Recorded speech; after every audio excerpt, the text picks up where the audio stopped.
Carabiners.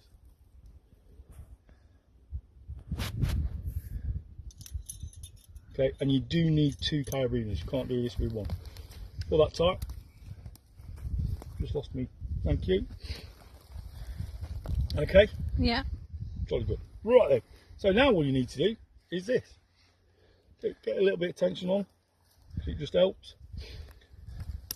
3 once. 3 twice. 3 twice.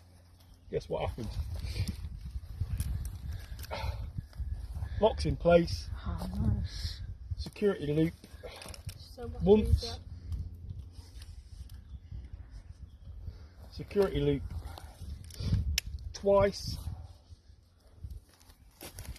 Sometimes.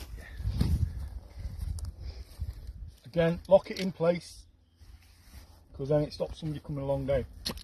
Yeah. Or alternatively, what you can do, well, it's you know, some people do it, some people don't. Just loop this up, put that through there, and that will act as your security stop as well. But it's a little more fidgety Yeah. to actually adjust that up. So you've got to do that. Sometimes you pull on the wrong one, you can undo it all. There you go.